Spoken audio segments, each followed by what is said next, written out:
ಆರಾಧನಾ ಸಮಯ. ಪ್ರಾರ್ಥನೆ ಮಾಡೋಣ. ಜೀವದಾಯಕನಾಗಿರುವ ಪರಲೋಕದ ತಂದೆಯಾದ ದೇವರೇ, ಅನುಗ್ರಹಿಸಿಕೊಟ್ಟಂತ ಈ ಮುಂಜಾನೆ ವೇಳೆಗಾಗಿ ನಿನ್ನ ಸ್ತೋತ್ರ ಮಾಡುತ್ತೇವೆ. ಉತ್ಥಾನದ ಅನುಭವದ ಹಿನ್ನೆಲೆಯಲ್ಲಿರುವಂತಹ ನಾವು ನಿನ್ನನ್ನು ನೋಡುವಂತೆ ಮತ್ತು ನಿನ್ನನ್ನು ಆರಾಧಿಸಲಿಕ್ಕಾಗುವಂತೆ ಕೊಟ್ಟಂತ ಕೃಪೆಗಾಗಿ ನಿನಗೆ ಸ್ತೋತ್ರ. ದೇವರೇ, ಪರಿಶುದ್ಧವಾದಂಥ ಈ ಸಮಯವನ್ನ ನಿನ್ನ ಹಸ್ತಕ್ಕೆ ಒಪ್ಪಿಸಿಕೊಡುತ್ತೇವೆ. ನಿನ್ನ ಆರಾಧನೆಯಲ್ಲಿ ಪಾಲು ತೆಗೆದುಕೊಳ್ಳುತ್ತಿರುವಂತಹ ಪ್ರತಿಯೊಂದೊಂದು ಮನಸ್ಸಿಗೆ ಬೇಕಾದಂತಹ ಸಮಾಧಾನವನ್ನ, ಸಂತೋಷವನ್ನ ನಿನ್ನ ದೈವಿಕವಾದಂಥ ಆರಾಧನೆ ಒದಗಿಸಲಿ. ನಿನ್ನ ಪರಿಶುದ್ಧವಾದಂತಹ ವಾಕ್ಯದ ಮೂಲಕವಾಗಿ ದಾಹಗೊಂಡಂತಹ ನಿನ್ನ ಆತ್ಮಗಳಿಗೆ ತೃಪ್ತಿ ಸಿಗಲಿ. ನಿನಗೆ ಮಾತ್ರ ಮಹಿಮೆಯಾಗಲಿ. ಯೇಸುವಿನ ಪರಿಶುದ್ಧ ನಾಮದಲ್ಲಿ ದೈನ್ಯದಿಂದ ಬೇಡಿದ್ದೇವೆ, ಆಮೆನ್. ನಮ್ಮ ಈ ಪರಿಶುದ್ಧವಾದ ಆರಾಧನೆಯನ್ನ ಆರಂಭ ಮಾಡುವ ಹಾಗೆ ಆರಂಭದ ಸಂಗೀತವನ್ನ ಹಾಡಿಕೊಳ್ಳೋಣ.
ದೇವರನ್ನ ಆರಾಧಿಸೋಣ. ಆರಾಧನಾ ಕ್ರಮ ಪುಸ್ತಕ 3ನೆಯ ವಿಧಾನದ 2ನೆಯ ಭಾಗವನ್ನು ನಾವು ಅನುಸರಿಸೋಣ. 3ನೆಯ ವಿಧಾನದ 2ನೆಯ ಭಾಗವನ್ನು ನಾವು ಅನುಸರಿಸೋಣ. ಕರ್ತನು ತನ್ನ ಪರಿಶುದ್ಧ ಮಂದಿರದಲ್ಲಿದ್ದಾನೆ. ಭೂಲೋಕವೆಲ್ಲ ಆತನ ಮುಂದೆ ಮೌನವಾಗಿರಲಿ. ಆತನ ಸಾನ್ನಿಧ್ಯದಲ್ಲಿ ಮಾನ ಮಹಿಮೆಗಳು, ಆತನ ಪವಿತ್ರಾಲಯದಲ್ಲಿ ಬಲ ಸೌಂದರ್ಯಗಳು ಇರುತ್ತವೆ. ನಾನಂತೂ ನಿನ್ನ ಮಹಾಕೃಪೆಯನ್ನು ಹೊಂದಿದವನಾಗಿ ನಿನ್ನ ಮಂದಿರದೊಳಗೆ ಪ್ರವೇಶಿಸುವೆನು. ನಿನ್ನಲ್ಲಿಯೇ ಭಯಭಕ್ತಿಯುಳ್ಳವನಾಗಿ ನಿನ್ನ ಪರಿಶುದ್ಧ ಆಲಯದ ಕಡೆಗೆ ಅಡ್ಡ ಬೀಳುವೆನು. ಕರ್ತನು ನನಗೆ ಬೆಳಕು, ರಕ್ಷಕನೂ ಆಗಿದ್ದಾನೆ. ನಾನು ಯಾರಿಗೆ ಭಯಪಟ್ಟೆನು?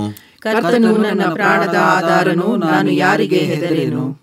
ಆತನು ನಮ್ಮ ಪಾಪಗಳಿಗೆ ಸರಿಯಾಗಿ ನಮ್ಮನ್ನು ಶಿಕ್ಷಿಸಲಿಲ್ಲ, ನಮ್ಮ ಅಪರಾಧಗಳಿಗೆ ತಕ್ಕಂತೆ ದಂಡಿಸಲಿಲ್ಲ.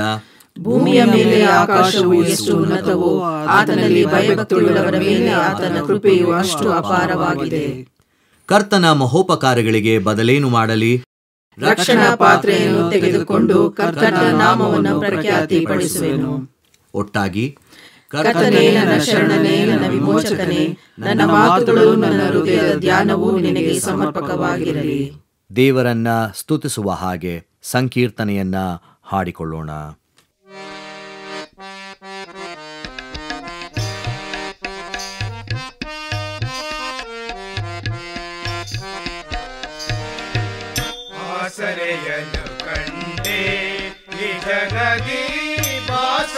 ವಚನ ದಾರವದು ಆಸರೆಯನ್ನು ಕಂಡೆ ಈ ಜಗದಿ ಬಾಸುರ ವಚನ ದಾರವದು ಗಾಸಿಯ ನೀಗಿಸಿ ವಿಶ್ರಮವೀವದು ಗಾಸಿಯ ನೀಗಿಸಿ ವಿಶ್ರಮವೀವದು ಯೇಸುವಿನ ಶಿಲುಬೆ ಈ ಜಗದಿ ಯೇಸುವಿನ ಶಿಲುಬೆ ಈ ಜಗದಿ ಆಸರೆಯನ್ನು ಕಂಡೆ ಈ ಜಗದಿ ಬಾಸುರ ವಚನ ದಾರವದು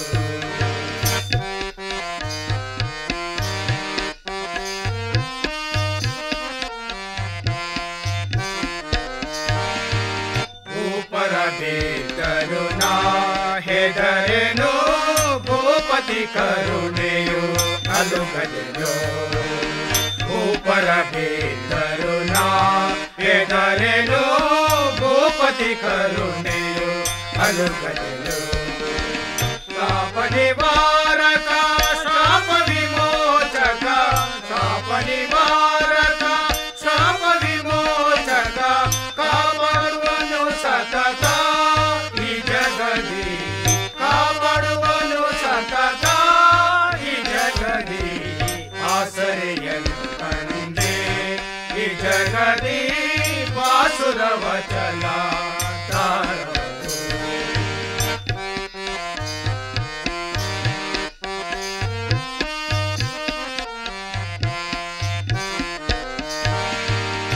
ಅಳವಿಲ್ಲದ ಪ್ರೇಮ ಮುಗಿಯೊಳು ಅಳಿದವು ಭೀಕರ ಪಾಪಗಳು ಅಳವಿಲ್ಲದ ಪ್ರೇಮ ಮುಗಿಯೊಳು ಅಳಿದವು ಭೀಕರ ಪಾಪಗಳು ಗೆಳೆಯನ ರಾತದೆ ದೇನ ಪರಾಧವ ಗೆಳೆಯನ ರಾತದೆ ದೇನ ಪರಾಧವ ಕಲೆಗಳು ತೊಲಗಿದವೈ ಈ ಜಗದಿ ಕಲೆಗಳು ತೊಲಗಿದವೈ ಈ ಜಗದಿ ಆಸರೆಯನ್ನು ಕಂಡೆ ಈ ಜಗದಿ ವಾಸುರ ವಚನ ದಾರವದು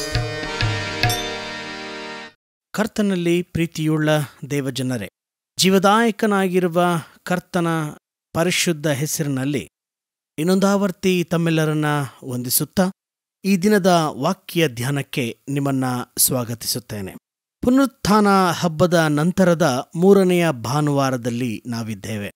ನೇಮಕವಾದ ದೇವರ ವಾಕ್ಯದ ಪ್ರಸ್ತಾಪ ಪುನರುತ್ಥಿತ ಕರ್ತನ ಆಜ್ಞೆಯ ಮೇರೆಗೆ ನಮ್ಮ ಕೆಲಸವನ್ನ ಪ್ರಾರಂಭಿಸುವುದು ಅಥವಾ ಪುನರುತ್ಥಿತ ಕರ್ತನ ಕೆಲಸವನ್ನ ಮಾಡಲು ಕಳುಹಿಸಲ್ಪಡುವುದು ಎಂಬುದಾಗಿದೆ.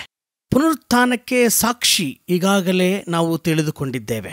ಕರ್ತನ ಶಿಷ್ಯರು ಕರ್ತನ ಆಜ್ಞೆಯ ಮೇರೆಗೆ ತಮ್ಮ ಮರಣವನ್ನ ಲೆಕ್ಕಿಸದೆ ಧೈರ್ಯವಾಗಿ ಆತನು ಕಳುಹಿಸಲ್ಪಟ್ಟಂತಹ ಉದ್ದೇಶವನ್ನ ಸಾರ್ಥಕಪಡಿಸಿದ್ದನ್ನ ಕಳೆದ ವಾರದಲ್ಲಿ ನಾವು ನೋಡಿದ್ದೇವೆ ಮತ್ತು ಕೇಳಿದ್ದೇವೆ.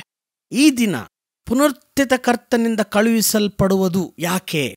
ದೇವರು ಯೇಸುಕ್ರಿಸ್ತನನ್ನ ಯಾಕೆ ಕಳುಹಿಸಲ್ಪಟ್ಟ? ದೇವರ ಚಿತ್ತವನ್ನ ನೆರವೇರಿಸಲು, ಮಾನವರನ್ನು ಪಾಪದಿಂದ ಬಿಡುಗಡೆಗೊಳಿಸುವುದಕ್ಕಾಗಿ ಮತ್ತು ಮುಖ್ಯವಾಗಿ ದೇವ ಮಾನವರ ಸಂಬಂಧವನ್ನ ಗಟ್ಟಿಗೊಳಿಸುವುದಕ್ಕಾಗಿ, ಪುನಃಸ್ಥಾಪಿಸುವುದಕ್ಕಾಗಿದೆ. ಈ ದೈವಿಕವಾದ ಕಾರ್ಯಗಳೆಲ್ಲವನ್ನ ಯೇಸು ನೆರವೇರಿಸಿದಂಥದ್ದು ಹೇಗೆ ಎಂಬುದಾಗಿ ಆಲೋಚಿಸುವಾಗ ಕ್ಷಮಾಪಣೆಯ ಮೂಲಕ ಎಂಬುದಾಗಿ ಉತ್ತರ ಬರುತ್ತದೆ. ಯೇಸು ಶಿಲುಬೆ ಮೇಲೆ ನುಡಿದಂತಹ ಮೊದಲ ಮಾತು, ತಂದೆಯೇ ಅವರಿಗೆ ಕ್ಷಮಿಸು. ಕ್ಷಮಾಪಣೆಯ ಮೂಲಕವಾಗಿ ದೇವರು ತನಗೆ ಕಳುಹಿಸಲ್ಪಟ್ಟಂತಹ ಉದ್ದೇಶವನ್ನ ಸಾರ್ಥಕಪಡಿಸಿದ್ದಾನೆ ಎಂಬುದಾಗಿ ನಾವು ತಿಳುಕೊಳ್ಳಬಹುದು. ಕ್ಷಮಾಪಣೆ ದೈವಿಕ ಗುಣ. ಆದಿಕಾಂಡ ಪುಸ್ತಕದಿಂದಲೂ ಕೂಡ ಯೇಸುವಿನ ಜೀವನ ಚರಿತ್ರೆಯುದ್ದಕ್ಕೂ ನಾವು ನೋಡುವಾಗ ಎದ್ದು ಕಾಣುವಂತಹ 2 ಮುಖ್ಯ ವಿಚಾರಗಳು, ಒಂದು ದೇವರ ಕ್ಷಮಾಪಣೆ, ಇನ್ನೊಂದು ದೇವರ ಪ್ರೀತಿಯಾಗಿದೆ. ಈ ಹೊತ್ತು ಓದಿ ಕೇಳಿದಂತಹ ಸುವಾರ್ಥ ಭಾಗದಲ್ಲಿಯೂ ಕೂಡ ಯೋಹಾನನು ಬರೆದ ಸುವಾರ್ತೆ 20ನೇ ಅಧ್ಯಾಯ 19ರಿಂದ 23 ವಚನಗಳಲ್ಲಿ ನಾವು ನೋಡುವಂಥದ್ದು, ಯೇಸು ಸ್ವಾಮಿ ತನ್ನ ಶಿಷ್ಯರಿಗೆ ಪ್ರಸನ್ನನಾಗಿ ದರ್ಶನ ಕೊಟ್ಟು ಅವರನ್ನ ಪವಿತ್ರಾತ್ಮನಿಂದ ಸಶಕ್ತೀಕರಣಗೊಳಿಸಿ ಕಳುಹಿಸಲ್ಪಡುವಂಥದ್ದು. ಆ ಕಳುಹಿಸಲ್ಪಡುವಿಕೆಯ ಉದ್ದೇಶವೇನು? ಕ್ಷಮಾಪಣೆಯ ಸುವಾರ್ತೆ ಎಂಬುವಂಥದ್ದನ್ನ 22 ಮತ್ತು 23ನೇ ವಚನವನ್ನ ನಾವು ಓದುವಾಗ ತಿಳ್ಕೊಳ್ಳಬಹುದು. ಇದನ್ನು ಹೇಳಿ ಅವರ ಮೇಲೆ ಊದಿ ಅವರಿಗೆ ಪವಿತ್ರಾತ್ಮವರವನ್ನ ತಕ್ಕೊಳ್ಳಿರಿ. ನೀವು ಯಾರ ಪಾಪಗಳನ್ನ ಕ್ಷಮಿಸಿ ಬಿಡುತ್ತೀರೋ ಅವರಿಗೆ ಅವುಗಳ ಕ್ಷಮಾಪಣೆಯಾಗುತ್ತದೆ. ಯಾರ ಪಾಪಗಳನ್ನ ಕ್ಷಮಿಸದೆ ಉಳಿಸುತ್ತೀರೋ ಅವರಿಗೆ ಅವುಗಳು ಉಳಿಯುತ್ತವೆ ಅಂದನು. ಪ್ರಿಯರೇ, ಯೇಸು ಕ್ರಿಸ್ತನು ತಾನು ಮಾಡಿದಂತಹ ದೇವರ ರಾಜ್ಯದ ಪ್ರಮುಖವಾದಂಥ ಸೇವೆ ಕ್ಷಮಾಪಣೆಯ ಸೇವೆ. ಅದನ್ನ 3.5 ವರ್ಷಗಳ ಕಾಲದ ಜೀವನದುದ್ದಕ್ಕೂ ನಾವು ನೋಡಿದ್ದೇವೆ. ನಿನ್ನ ಪಾಪಗಳು ಕ್ಷಮಿಸಲ್ಪಟ್ಟಿವೆ ಎಂಬತಕ್ಕಂತಹ ಮಾತಿನಿಂದ ಸ್ವಸ್ಥತೆ, ಹೋಗು ಇನ್ನು ಮೇಲೆ ಪಾಪ ಮಾಡಬೇಡ ಎನ್ನುವಂತಹ ಕ್ಷಮಾಪಣೆಯ ಭರವಸೆ, ಕ್ಷಮಿಸಿರಿ ಕ್ಷಮಿಸಲ್ಪಡುವಿರಿ ಎನ್ನುವಂತಹ ಆಜ್ಞೆ, ಕರ್ತನು ಕಲಿಸಿಕೊಟ್ಟ ಪ್ರಾರ್ಥನೆಯಲ್ಲಿ ನೀವು ಕ್ಷಮಾಪಣೆಯನ್ನ ಹೊಂದಬೇಕಾದರೆ ನಿಮಗೆ ವಿರೋಧವಾಗಿ ಮಾಡಿದವರ ತಪ್ಪುಗಳನ್ನ ಕ್ಷಮಿಸಬೇಕು. ಆ ಮೂಲಕ ನೀವು ಪಾಪ ಕ್ಷಮಾಪಣೆಯನ್ನ ದೇವರಿಂದ ಹೊಂದುತ್ತೀರಿ ಎನ್ನುವಂತಹ ಪರಲೋಕದ ಪ್ರಾರ್ಥನೆ. ಮತ್ತು ನಿನ್ನ ಸಹೋದರನ ವಿರುದ್ಧವಾಗಿ ಏನೋ ವಿರೋಧವದೆ ಎಂದು ಗೊತ್ತಾಗುವ ಪಕ್ಷದಲ್ಲಿ ಕಾಣಿಕೆಯನ್ನ ಸಮರ್ಪಿಸಬೇಡ.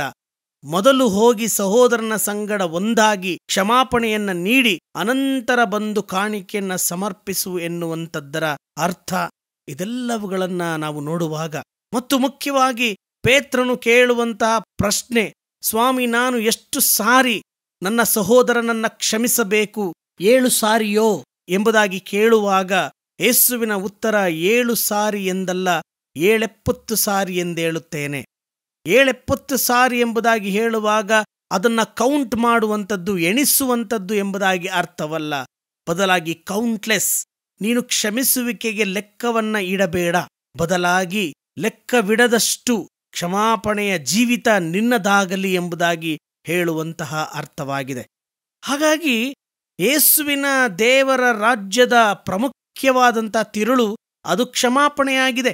ಇಲ್ಲಿಯೂ ಕೂಡ ಯೋಹಾನನ ಸುವಾರ್ತೆಯಲ್ಲಿ ನಾವು ನೋಡುವಾಗೆ ಯೇಸುವು ತನ್ನ ಪುನರುತ್ಥಾನದ ದರ್ಶನವನ್ನ ಶಿಷ್ಯರಿಗೆ ಕೊಡುವಾಗ ಹೇಳುವಂತ ಮೊದಲ ಮಾತು, ನಿಮಗೆ ಸಮಾಧಾನವಾಗಲಿ, peace be with you, shalom.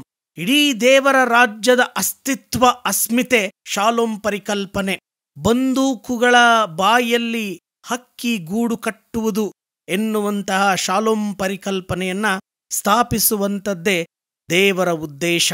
ಅದಕ್ಕಾಗಿ ಸಮಾಧಾನದ ನಗರಿ ಯೆರೂಸಲೇಮ್, ಸಾಲೇಮಿನ ಅರಸ, ಸಮಾಧಾನ ನಿಮ್ಮೊಂದಿಗಿರಲಿ ಎನ್ನುವಂಥದ್ದರ ಅರ್ಥ ಅದರಲ್ಲಿ ಅಡಗಿದೆ ಕರ್ತನಲ್ಲಿ. ಪ್ರಿಯರೇ, ಹಾಗಾದ್ರೆ ಯೇಸು ಕ್ಷಮಾಪಣೆಯ ಮೂಲಕವಾಗಿ ದೇವರ ಸಮಾಧಾನದ ರಾಜ್ಯವನ್ನ ಸ್ಥಾಪಿಸಲು ಬಂದವ. ಪ್ರೀತಿಸುವುದರ ಮೂಲಕವಾಗಿ ದ್ವೇಷವನ್ನ ನಾಶಪಡಿಸಲು ಬಂದವ. ಪ್ರೀತಿಯ ಮೂಲಕವಾಗಿ ದ್ವೇಷವನ್ನ ಗೆದ್ದವ. ಆದ್ದರಿಂದಲೇ ಪರ್ವತ ಪ್ರಸಂಗದಲ್ಲಿ ಹೇಳುವಂಥದ್ದು, ನಿಮ್ಮ ವೈರಿಗಳನ್ನೂ ಪ್ರೀತಿಸಿರಿ, ಹಿಂಸೆ ಪಡಿಸುವವರಿಗೋಸ್ಕರ ದೇವರಲ್ಲಿ ಪ್ರಾರ್ಥಿಸಿರಿ. ಸಂಧಾನ, ಸಮಾಧಾನ, ಕ್ಷಮಾಪಣೆ ಎನ್ನುವಂತಹ ಕ್ರಿಸ್ತನ ನಿಯೋಗವನ್ನ ಪ್ರಕಟ ಮಾಡಿದ್ದಾನೆ. ಹಾಗಾದರೆ ಈ ಪ್ರಸ್ತುತ ವಾಕ್ಯ ಭಾಗದಲ್ಲಿ ಶಿಷ್ಯರು ಯಾವುದಕ್ಕೋಸ್ಕರ ಕಳುಹಿಸಲ್ಪಡುತ್ತಿದ್ದಾರೆ? ಕ್ಷಮಾಪಣೆಯನ್ನ ಅಭ್ಯಾಸ ಮಾಡಲಿಕ್ಕೆ, ಕ್ಷಮಾಪಣೆಯ ಸುವಾರ್ತೆಯನ್ನ ಸಾರುವುದಕ್ಕಾಗಿದೆ.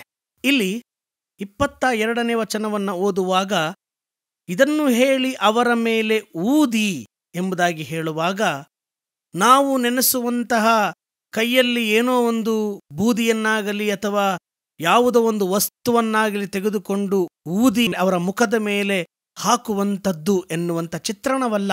ಊದಿ ಎನ್ನುವಂತಹ ಪದಕ್ಕೆ ಹಳೆಯ ಒಡಂಬಡಿಕೆಯಲ್ಲಿ ಆದಿಕಾಂಡ ಪುಸ್ತಕ 2ನೇ ಅಧ್ಯಾಯದ 7ನೇ ವಚನ ಸಮಾನಾರ್ಥಕವಾದದ್ದು. ಹೀಗಿರಲು ಯೆಹೋವ ದೇವರು ನೆಲದ ಮಣ್ಣಿನಿಂದ ಮನುಷ್ಯನನ್ನು ರೂಪಿಸಿ ಅವನ ಮೂಗಿನಲ್ಲಿ ಜೀವಶ್ವಾಸವನ್ನ ಊದಿದನು ಎಂಬುದಾಗಿ. ಹಾಗಾದ್ರೆ ಇಲ್ಲಿ ಊದುವುದು ಎಂಬುದಾಗಿ ಹೇಳುವಾಗ ಜೀವವನ್ನ ಕೊಡುವುದು, ಪ್ರಾಣವನ್ನ ಕೊಡುವುದು, ಉಸಿರನ್ನ ಕೊಡುವುದು ಎಂದರ್ಥವಾಗ್ತದೆ. ಪವಿತ್ರಾತ್ಮ ವರವನ್ನ ಊದಿದನು ಎಂಬುದಾಗಿ ಹೇಳಿದರೆ ಅವರಲ್ಲಿ ತನ್ನ ಆತ್ಮವನ್ನ ಊದಿದನು, ತನ್ನ ಜೀವವನ್ನ ಕೊಟ್ಟನು, ತನ್ನ ಉಸಿರನ್ನ ಕೊಟ್ಟನು, ತನ್ನ ಶಕ್ತಿಯನ್ನೇ ಅವರಿಗೆ ಕೊಟ್ಟನು ಎಂಬುದಾಗಿ. ಯಾವುದಕ್ಕೋಸ್ಕರ ಕೊಡುತ್ತಾ ಇದ್ದಾನೆ? ಕ್ಷಮಾಪಣೆಯ ಸುವಾರ್ತೆಯನ್ನ ಸಾರುವುದಕ್ಕಾಗಿ ಕೊಡುತ್ತಾ ಇದ್ದಾನೆ. ಕರ್ತನಲ್ಲಿ ಸಹೋದರ ಸಹೋದರಿಯರೇ, ಇಂದು ಪ್ರತಿ ವಾರದ ಆರಾಧನೆಯಲ್ಲಿ ನಾವು ದೇವರ ಸನ್ನಿಧಿಗೆ ಬರುವಾಗ ನಾವು ಕ್ಷಮಿಸುವಂತಹ ಮನಸ್ಸುಳ್ಳವರಾಗಿ, ಕ್ಷಮಾಪಣೆಯನ್ನ ಕೇಳುವಂತಹ ದೀನ ಮನಸ್ಸುಳ್ಳವರಾಗಿ ಕರ್ತನನ್ನ ಆರಾಧಿಸಲು ಬರಬೇಕಾಗಿದೆ ಪ್ರಿಯ ದೇವಜನರೇ. ಆದರೆ ಈ ಹೊತ್ತು ಅನೇಕ ವೇಳೆ ಕ್ಷಮಾಪಣೆ ಎನ್ನುವಂಥದ್ದು ಸಾಂಪ್ರದಾಯಿಕತ್ವದಿಂದ ಕೂಡಿರುವಂತಹ ಒಂದು ನಾಟಕೀಯವಾದ ಬೆಳವಣಿಗೆಯಾಗಿದೆ ಎಂಬುದಾಗಿ ಹೇಳಿದರೆ ಖಂಡಿತವಾಗಿಯೂ ತಪ್ಪಾಗಲಾರದು. ಆದರೆ ಆ ಕ್ಷಮಾಪಣೆಯನ್ನ ಈ ಹೊತ್ತು ನಾವುಗಳು ಅಭ್ಯಾಸ ಮಾಡುವಾಗ, ಅನುಭವ ಪೂರ್ವಕವಾಗಿ ಅದನ್ನ ಸವೆಯುವಾಗ ಮಾತ್ರವೇ ದೇವರ ಪುನರುತ್ಥಾನದ ದರ್ಶನ ಸೌಭಾಗ್ಯವನ್ನ ನಾವು ಹೊಂದುವುದಕ್ಕೆ ಸಾಧ್ಯವಾಗುತ್ತದೆ.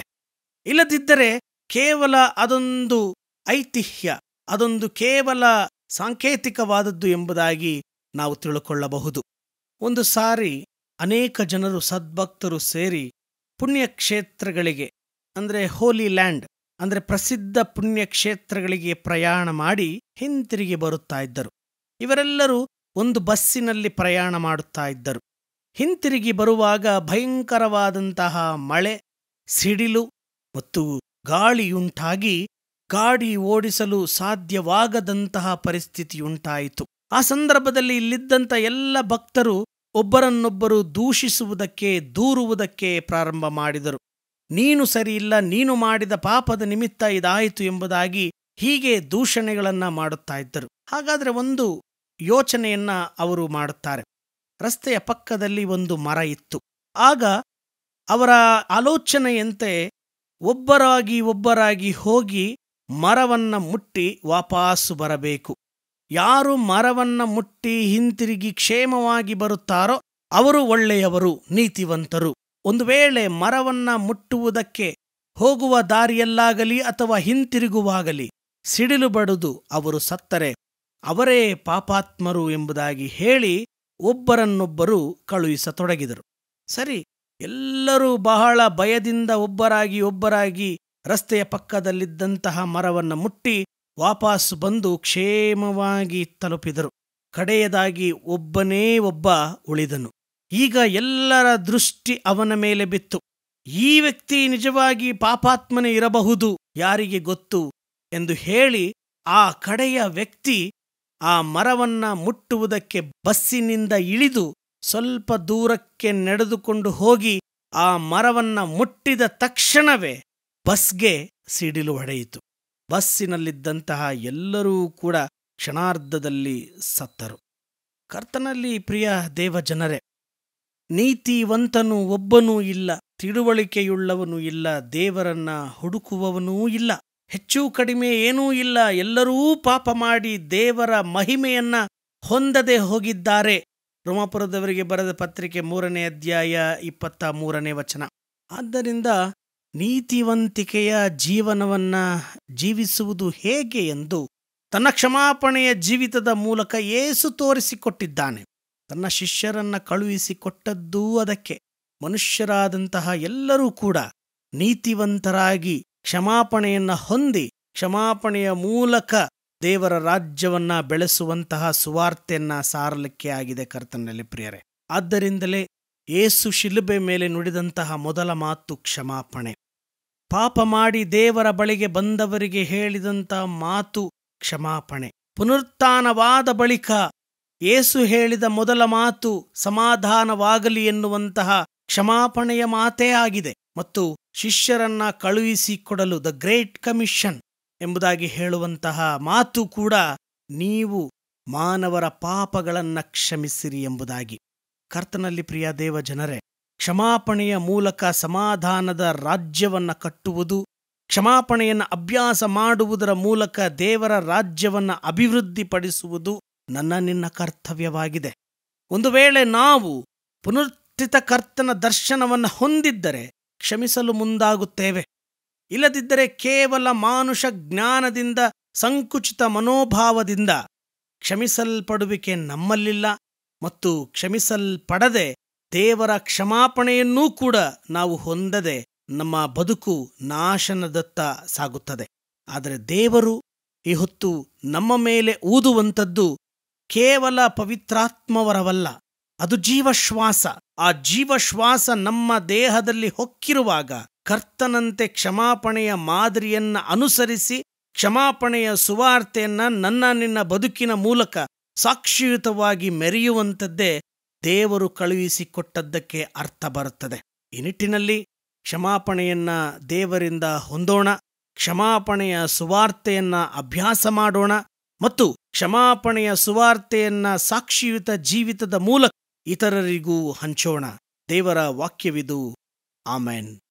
ದೇವರ ವಾಕ್ಯ ಸಂದೇಶವನ್ನು ಕೇಳಿದಂಥ ನಾವು ನಮ್ಮ ನಂಬಿಕೆಯನ್ನ ದೃಢಪಡಿಸಿಕೊಳ್ಳುವ ಹಾಗೆ ಅಪೋಸ್ತಲರ ವಿಶ್ವಾಸ ಸೂತ್ರವನ್ನ ಏಕ ಮನಸ್ಸಿನಿಂದ ಒಟ್ಟಾಗಿ ಅರಿಕೆ ಮಾಡೋಣ. ಪರಲೋಕ ಭೂಲೋಕಗಳನ್ನು ಸೃಷ್ಟಿಸಿದ ಸರ್ವಶಕ್ತನಾಗಿರುವ ತಂದೆಯಾದ ದೇವರನ್ನು ನಂಬುತ್ತೇನೆ. ಆತನ ಏಕ ಕುಮಾರನಾಗಿರುವ ನಮ್ಮ ಪ್ರಭುವಾದ ಯೇಸು ಕ್ರಿಸ್ತನನ್ನು ನಂಬುತ್ತೇನೆ. ಈತನು ಪರಿಶುದ್ಧಾತ್ಮನಿಂದ ಕನ್ಯಾ ಮರಿಯಳ ಗರ್ಭದಲ್ಲಿ ಧರಿಸಲ್ಪಟ್ಟು ಆಕೆಯಲ್ಲಿ ಹುಟ್ಟಿ ಪೊಂತಿ ಪಿಲಾತನ ಆಧಿಪತ್ಯದಲ್ಲಿ ಶ್ರಮೆ ಹೊಂದಿ ಶಿಲುಬೆಗೆ ಜಡಿಯಲ್ಪಟ್ಟು ಸತ್ತು ಹೂಣಲ್ಪಟ್ಟು ಪಾತಾಳಕ್ಕೆ ಇಳಿದು ಮೂರನೇ ದಿವಸದಲ್ಲಿ ಸತ್ತವರೊಳಗಿಂದ ಎದ್ದು ಪರಲೋಕಕ್ಕೆ ಏರಿ ಹೋಗಿ ಸರ್ವಶಕ್ತನಾಗಿರುವ ತಂದೆಯಾದ ದೇವರ ಬಲಪಾರ್ಶ್ವದಲ್ಲಿ ಕುಳಿತುಕೊಂಡು ಇರುತ್ತಾನೆ. ಈತನು ಅಲ್ಲಿಂದ ಬಂದು ಬದುಕಿರುವವರಿಗೂ ಸತ್ತವರಿಗೂ ನ್ಯಾಯ ತೀರಿಸುವನು ಎಂಬುದನ್ನು ನಂಬುತ್ತೇನೆ. ನಾನು ಪರಿಶುದ್ಧಾತ್ಮನನ್ನು ನಂಬುತ್ತೇನೆ. ಒಂದೇ ಪರಿಶುದ್ಧ ಕ್ರೈಸ್ತ ಸಭೆಯು, ಭಕ್ತರ ಅನ್ಯೋನ್ಯತೆಯು, ಪಾಪದ ಪರಿಹಾರವು, ದೇಹದ ಪುನರುತ್ಥಾನವು, ನಿತ್ಯ ಜೀವವು ಉಂಟೆಂಬುದನ್ನು ನಂಬುತ್ತೇನೆ. ಆಮೆನ್. ನಮ್ಮ ಆರಾಧನೆಯನ್ನ ಅಂತ್ಯಗೊಳಿಸುವ ಹಾಗೆ ಕಡೆಯ ಸಂಗೀತವನ್ನ ಹಾಡಿಕೊಳ್ಳೋಣ.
ಪ್ರಾರ್ಥನೆ ಮಾಡೋಣ. ಜೀವವುಳ್ಳ ದೇವರೇ, ನಿನ್ನ ವಾಕ್ಯಕ್ಕಾಗಿಯೂ ಈ ನಿನ್ನ ಪರಿಶುದ್ಧ ಆರಾಧನೆಗಾಗಿಯೂ ನಿನಗೆ ಇನ್ನೊಂದಾವರ್ತಿ ಸ್ತೋತ್ರವನ್ನ ಸಲ್ಲಿಸ್ತೇವೆ. ತಂದೆಯು ನಿನ್ನನ್ನ ಕಳುಹಿಸಿಕೊಟ್ಟಂತೆ ನೀನು ನಿನ್ನ ಶಿಷ್ಯರನ್ನ ಕಳುಹಿಸಿಕೊಟ್ಟಿದ್ದಿ. ನೀನು ಅಂದು ನಿನ್ನ ಶಿಷ್ಯರನ್ನ ಕಳುಹಿಸಿಕೊಟ್ಟದ್ದರಿಂದಲೇ ಇಂದು ಇಡೀ ಜಗತ್ತು ನಿನ್ನನ್ನ ನಂಬುವಂತಹ, ನಿನ್ನ ದರ್ಶನ ಸೌಭಾಗ್ಯವನ್ನ ಹೊಂದಿಕೊಳ್ಳುವಂತಹ ನಿಟ್ಟಿನಲ್ಲಿದೆ. ಈ ನಿಟ್ಟಿನಲ್ಲಿ ನಾವೆಲ್ಲರೂ ಕೂಡ ನಿನ್ನಿಂದ ಕಳುಹಿಸಲ್ಪಡುತ್ತಿದ್ದೇವೆ. ಯಾವುದಕ್ಕಾಗಿ ಎಂದು ನಿನ್ನ ವಾಕ್ಯ ಮಾತನಾಡಿದೆ. ನಿನ್ನ ಕ್ರೈಸ್ತ ಸಾಕ್ಷಿಗಾಗಿ, ನಿನ್ನ ರಾಜ್ಯದ ಅಭಿವೃದ್ಧಿಗಾಗಿ ನಾವು ಕಳುಹಿಸಲ್ಪಟ್ಟಿದ್ದೇವೆ ಎನ್ನುವಂತಹ ನಿನ್ನ ನೈಜ ವಾಕ್ಯಕ್ಕೆ ನಾವು ಪ್ರತಿಕ್ರಿಯೆಯಾಗಿ ನಮ್ಮ ಸಮರ್ಪಣಾ ಜೀವಿತದ ಮೂಲಕವಾಗಿ ನಿನ್ನನ್ನ ಮಹಿಮೆಪಡಿಸಲು ನಿನ್ನ ಕೃಪೆಯನ್ನ ದಯಪಾಲಿಸಿಕೊಟ್ಟು ನೀನು ತಾನೇ ಮಹಿಮೆ ಹೊಂದಬೇಕೆಂದು ನಮ್ಮ ರಕ್ಷಕನಾಗಿರುವ ಯೇಸುವಿನ ನಾಮದಲ್ಲಿ ಧೈರ್ಯದಿಂದ ಬೇಡಿದ್ದೇವೆ. ಆಮೆನ್. ಕರ್ತನು ತಾನೇ ಕಲಿಸಿಕೊಟ್ಟ ಪ್ರಾರ್ಥನೆಯನ್ನ ನಾವು ಏಕ ಮನಸ್ಸಿನಿಂದ ಆರೈಕೆ ಮಾಡೋಣ. ಪರಲೋಕದಲ್ಲಿರುವ ನಮ್ಮ ತಂದೆಯೇ, ನಿನ್ನ ನಾಮವು ಪರಿಶುದ್ಧವೆಂದು ಎಣಿಸಲ್ಪಡಲಿ. ನಿನ್ನ ರಾಜ್ಯವು ಬರಲಿ. ನಿನ್ನ ಚಿತ್ತವು ಪರಲೋಕದಲ್ಲಿ ನೆರವೇರುವ ಪ್ರಕಾರ ಭೂಲೋಕದಲ್ಲಿಯೂ ನೆರವೇರಲಿ. ನಮ್ಮ ಅನುದಿನದ ಆಹಾರವನ್ನು ಈ ಹೊತ್ತು ದಯಪಾಲಿಸು. ನಮಗೆ ತಪ್ಪು ಮಾಡಿದವರನ್ನು ನಾವು ಕ್ಷಮಿಸಿದಂತೆ ನಮ್ಮ ತಪ್ಪುಗಳನ್ನು ಕ್ಷಮಿಸು. ನಮ್ಮನ್ನು ಶೋಧನೆಯೊಳಗೆ ಸೇರಿಸದೆ ಕೇಡಿನಿಂದ ನಮ್ಮನ್ನು ತಪ್ಪಿಸು. ರಾಜ್ಯವು, ಬಲವು, ಮಹಿಮೆಯು ಸದಾಕಾಲ ನಿನ್ನವೇ. ಆಮೆನ್. ವಿಶ್ವಾಸದಿಂದ ಕರ್ತನ ಆಶೀರ್ವಾದವನ್ನ ಹೊಂದಿಕೊಳ್ಳೋಣ. ಮಾನವರುದ್ಧಾರಕ್ಕಾಗಿ ತನ್ನ ಮಗನನ್ನೇ ಕಳುಹಿಸಿಕೊಟ್ಟ ದೇವರ ಪ್ರೀತಿಯು ಕಳುಹಿಸಲ್ಪಟ್ಟವನಾಗಿ ಈ ಲೋಕಕ್ಕೆ ಬಂದು ದೈವ ಪ್ರೀತಿಯನ್ನ ಸಾರಿದಂತ ಯೇಸು ಕ್ರಿಸ್ತನ ಕೃಪೆಯು, ದೇವರ ವಾಕ್ಯಕ್ಕೆ ನಾವೆಲ್ಲರೂ ಕೂಡ ಪ್ರತಿಕ್ರಿಯಿಸಲಿಕ್ಕಾಗುವಂತೆ ನಮ್ಮನ್ನ ಲೋಕದೊಳಕ್ಕೆ ಕಳುಹಿಸಿಕೊಡುವ ಪವಿತ್ರಾತ್ಮನ ಅನ್ಯೋನ್ಯತೆ, ಪಂಥಾಹ್ವಾನ, ಶಕ್ತಿ, ಚೈತನ್ಯ, ಸ್ಫೂರ್ತಿ, ಹುರುಪು ಸದಾಕಾಲ ನಮ್ಮೆಲ್ಲರೊಂದಿಗೆ ನೆಲೆಯಾಗಿರಲಿ. ಆಮೆನ್.